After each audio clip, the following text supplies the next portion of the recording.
Maior parte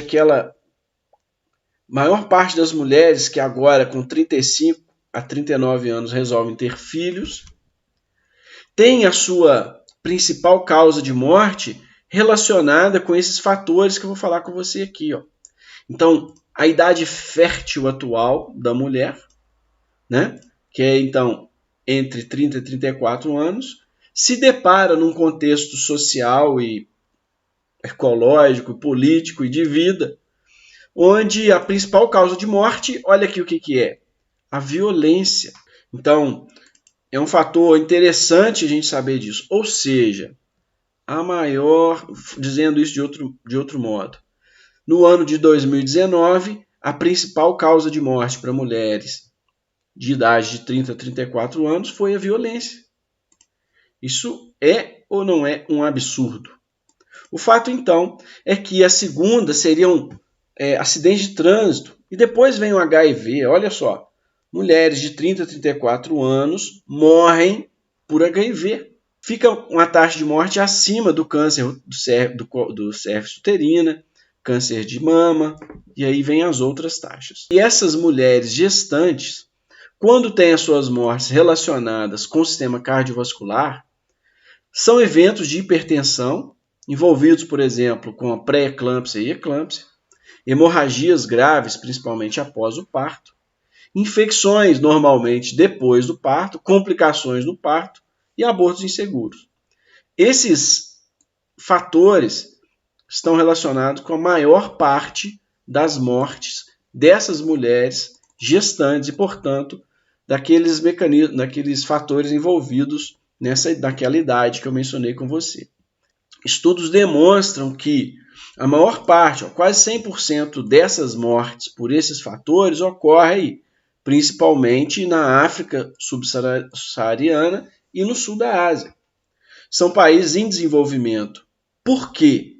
Porque nesses países, e a gente pode incluir o Brasil nisso, é um país subdesenvolvido, porque a maior parte dessas mulheres tem maior número de gestações. Então, nesses países, ter muito filho ainda é cultural. Não há uma política forte de controle de natalidade, dentro do respeito à vida, obviamente, mas é cultural ter muito filho nesses locais.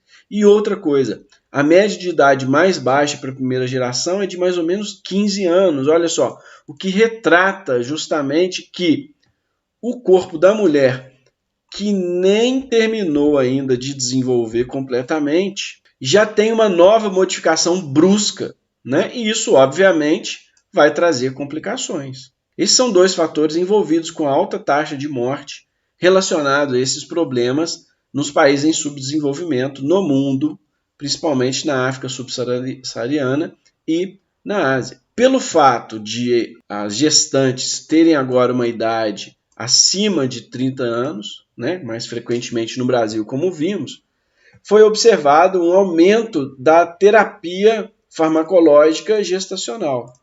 Então, esse trabalho aqui, publicado em 2015 por essa revista, retrata e comenta justamente isso, que o tratamento farmacoterápico durante a gestação aumentou. Mas tem algumas discussões a respeito disso.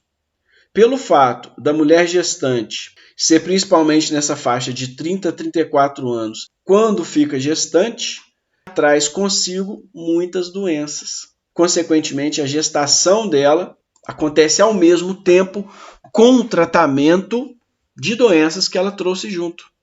Que doenças? Por exemplo, aquelas que causam a morte da maioria das mulheres que a gente viu aí no Brasil e no mundo. Ok? Daí, então, o que acontece? Houve um aumento nos últimos anos dessa terapia envolvendo grávidas, né, gestantes. Mas é um resultado enviesado porque a terapêutica gestacional não é muito investigada, ok? Tem muitos fármacos sendo administrados nas gestantes? Tem, mais do que tinha antes. Ok, mas isso não tem a ver com um direcionamento para o seu estado gestacional, de acordo com esse trabalho, mas sim pelas comorbidades que estão associadas à gestação. Certinho? E aí eu fui investigar um pouco mais a respeito disso, olha só. Utilizando aqui no PubMed, né, essa base de dados sensacional que tem na internet, os termos farmacocinética, farmacodinâmica e drogas, está escondidinho aqui, drogas associadas à gestação. Olha só o que eu encontrei. Vou ampliar para ficar melhor para você aqui, ó. 12 resultados de 2010 a 2021. 12 ensaios clínicos de 2010 a 2021. O que é coerente com esse trabalho aqui, ó. O que é coerente com esse trabalho aqui. A terapia voltada para a gestação é escassa. As gestantes são chamadas órfãs terapêuticas. Por quê?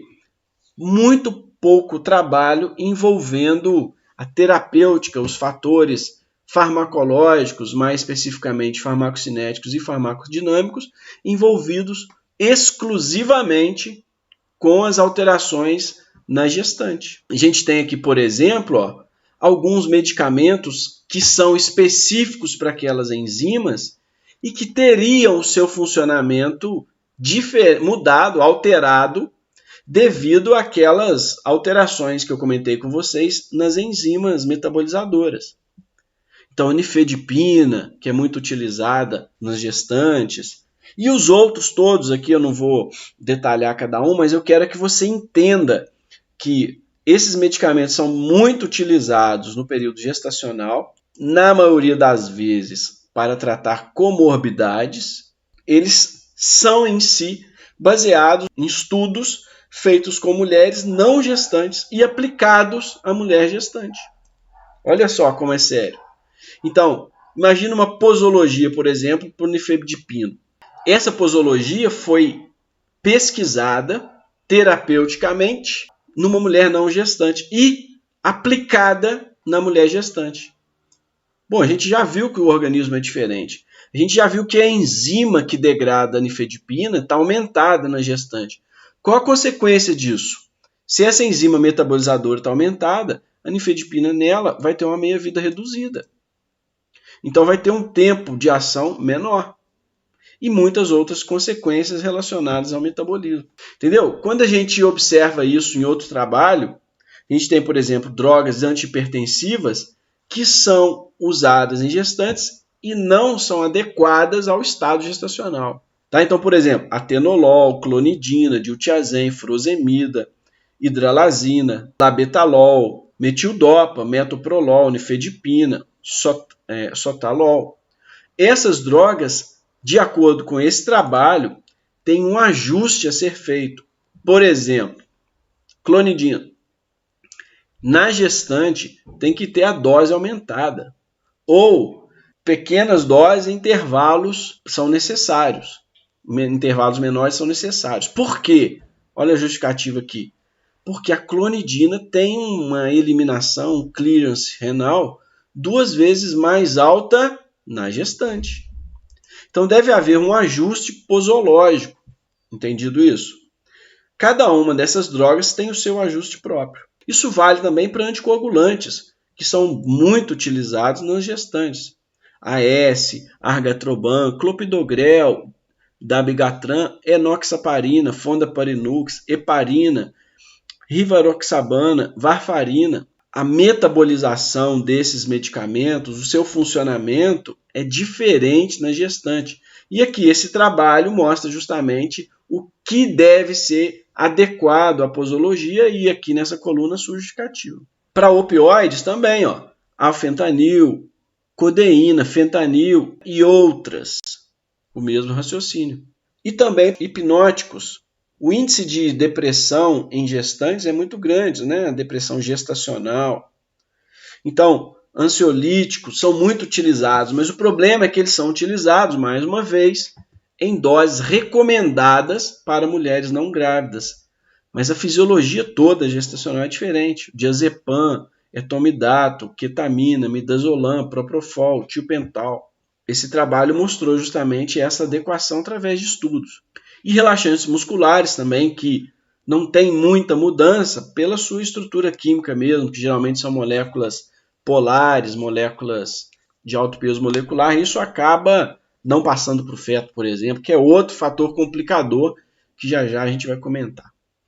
Ok? Então existem muitos manuais que determinam quais medicamentos devem ser utilizados durante a gravidez e a lactação, disponibilizados aí pelo governo. Ok? Mas é escasso, é bem menos do que deveria ser. E isso é importante para você durante a formação, a sua formação, seja ela no início ainda da graduação ou depois, e mesmo quem já formou, que atente a isso. O material é escasso, eu mostrei isso para você aqui, ó, pesquisa muito pouca com relação a isso.